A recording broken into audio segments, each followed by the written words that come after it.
Everyone, welcome to my YouTube channel AI Stories by Anjali. In today's video, I'm going to show you how you can use a BERT for converting a text data into a series of vector values, which is nothing but embeddings, and also how you can build a simple machine learning model for a sentiment analysis data set. So let us dive deep into the video. Before going to the video, I would like to request to the new watchers to please like, share and subscribe to my YouTube channel AI Stories by Anjali. And also who have been subscribed to my YouTube channel and who have been encouraging me, I would like to thank you all guys. And also whoever watching my YouTube channel and watching my videos, I would like to request you to comment in the comment section like how you're feeling about the videos and what kind of stuff that you want from me. So thank you so much for supporting me. So let us dive deep into the video. Firstly, what exactly BERT? BERT means bidirectional encoded representation of transformers. It is one of the LLM model which was introduced by Google.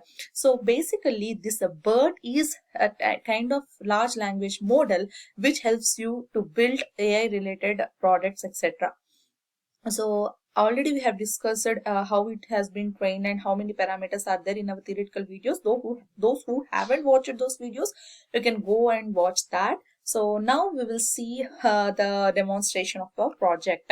So in any project, first you have to know the libraries and what kind of libraries that you need, and you have to install them. So for our current project, we need these libraries. Those are Torch, Transformers, Scikit-learn and Quiet.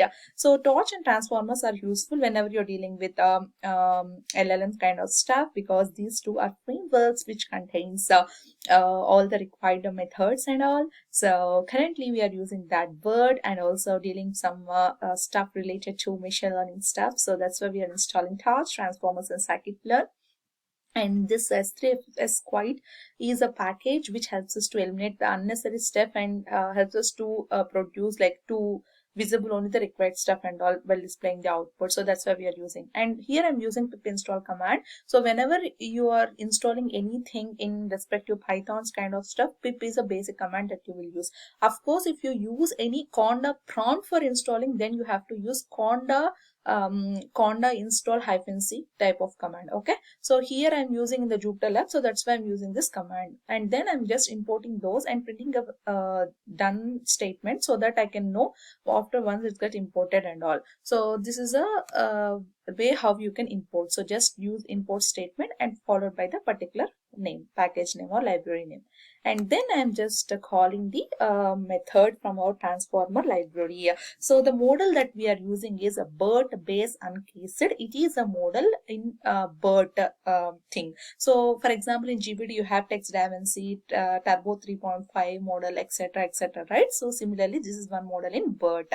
So we are just calling from the transformers library a method called auto tokenizer from pre-trained and passing your model name, and then your passing your model name for that, and then you're calling the pre-trained method. So why this method? So basically there are multiple ways whenever you're dealing with large language model, but the simplest and easiest way is to pre-train the existing model.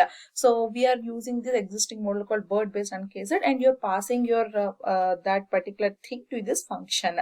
Once you're done with that, it will load all the required things. So this is the output for that, and then our required main functionality, that means you're converting the text into a series of vector values. So this is the basic thing that you should do. So what we are doing in this particular function is, so this particular function is accepting a text and it will check the length of the text, and once if the length of the text is less than 5, it will tokenize those texts. So tokenize means it will convert text into a small simple words, and once we are done with that, it will convert that into a series of vector values, which is a form of dimensions. So tensor is one default vector in the TensorFlow framework.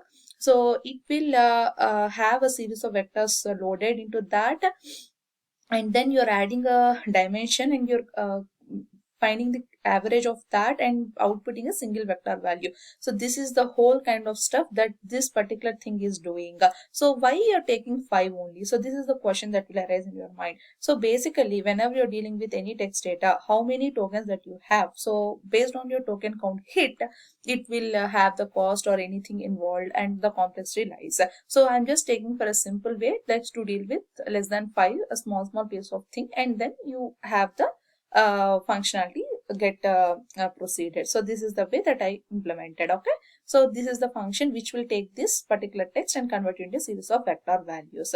So here I'm just outputting you for your reference. Like here I'm passing an input called the sentence, that is hello auto encoder.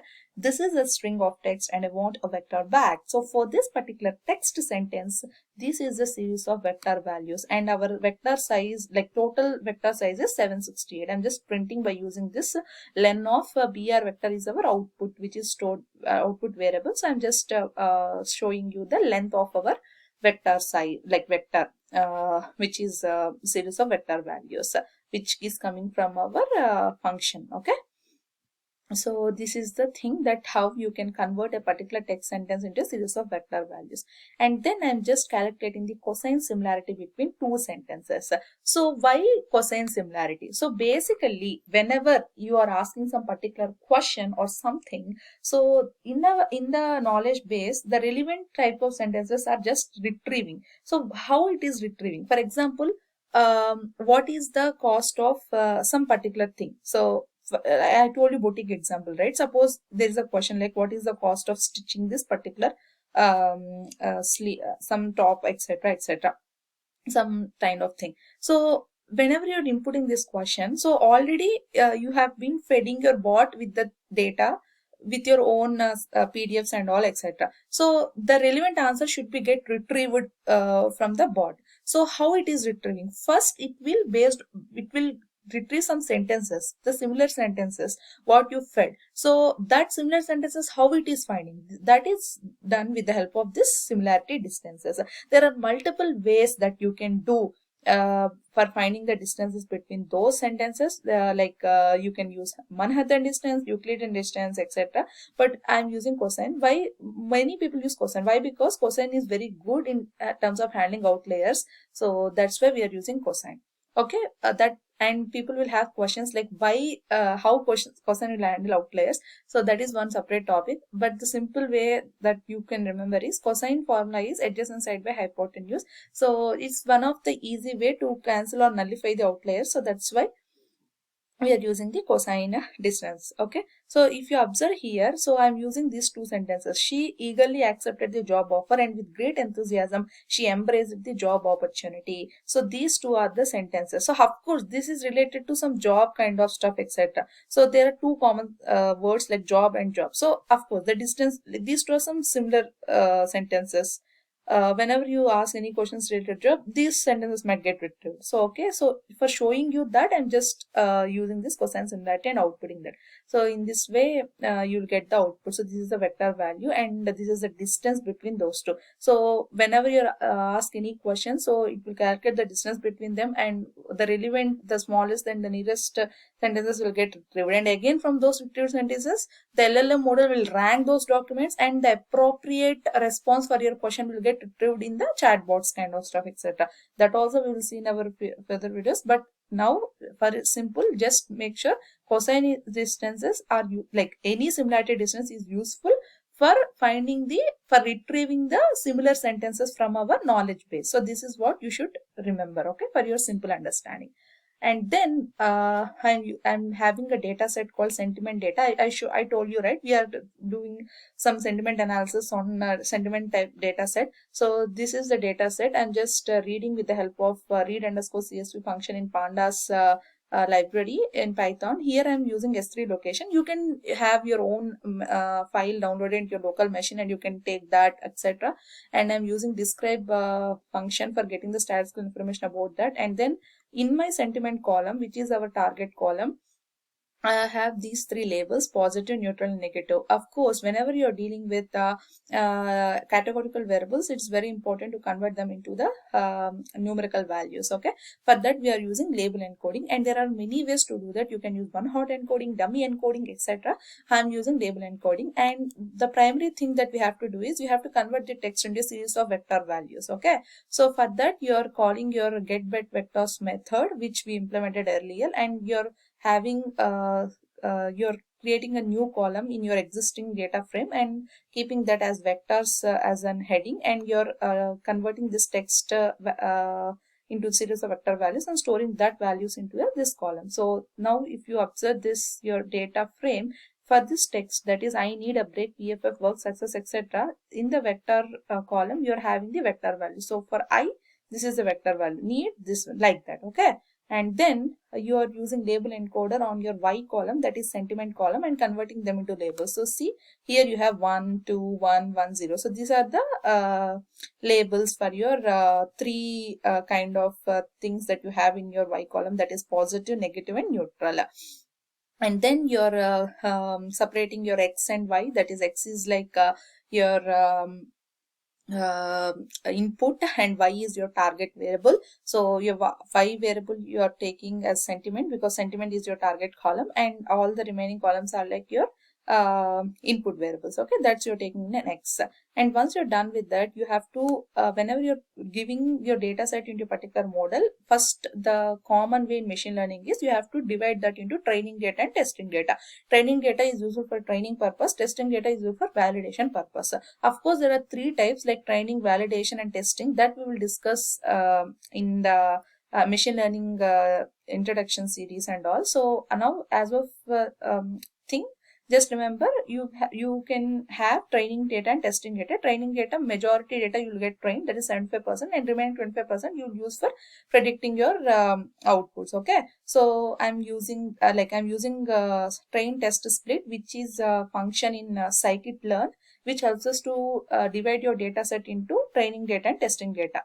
Okay, once you're done with that, you're building a model like that is Gaussian NB, that is Gaussian AV based classifier, and passing your training data. And then you're using the uh, like you're using the predict method in scikit-learn for predicting your outputs, that is by passing your test data, and then you're getting your predictions. And how you can evaluate your model, there are multiple ways to evaluate your model. So there are multiple metrics based on the type of the problem, based on the type of things, there are several metrics. But now in this thing I'm keeping it as simple, I'm just finding the accuracy metric as well as F1 metric, and I will discuss in detail in our machine learning videos like about these metrics, how you can select the metrics, etc. That's a very important topic as well as very interesting topic. Don't worry about that. But as of now, remember, I'm just finding the accuracy and F1 score to see how far my model is working, etc. Okay. I'm using again here scikit-learn function, that is accuracy score and F1 score. So from sklearn.metrics. So in the scikit-learn you have metrics one, scikit-learn library, you have metrics package. In that you have this methods, that is accuracy score and F1 score, which will help you to calculate the accuracy and F1 score for your model which you build, that is Gaussian AV based classifier. And the metrics have these results outputted, that is 76% of accuracy and 76.88% of your F1 score. So this is the way, like you can explore simple data set and see how it is converting that into the text into your embeddings, and how you can apply a simple machine learning model and then see how far the model is working. So this is the simple way of doing the things. I hope you understand this video. So basically in this video what we did is, you have a simple data set, and in the data set you have a text data. So whenever you're dealing with text data, before you're getting in the data inputted to your machine learning model, it is very important to convert the data into the required format which is understood by your machine learning model. So for that, what we are doing in the data set, for the text column, you are converting the text data into the embeddings, which is very important when you're dealing with text data. So for converting that into embeddings, there are various ways. There are several packages like NLTK, TFID, vectorizer, etc., etc. However, we are using BERT, which is one LLM model which was introduced by Google. Okay, in that with the help of BERT, you are converting your text data into the series of vector values, and then you are applying a simple machine learning model for your data set. And here I am using Gaussian AB Bayes transfer. Of course, you can use any machine learning model, normal models also, but since it is a text data sentiment analysis, it's good to use Gaussian AB Bayes transfer for finding the probability. So that's why I use it. Of course, there are VADA, sentiment analysis, etc. You can use all those things also. Okay, I hope you understand this video. Definitely we will see all these kind of steps in further videos. Thank you so much for watching video. Thank you.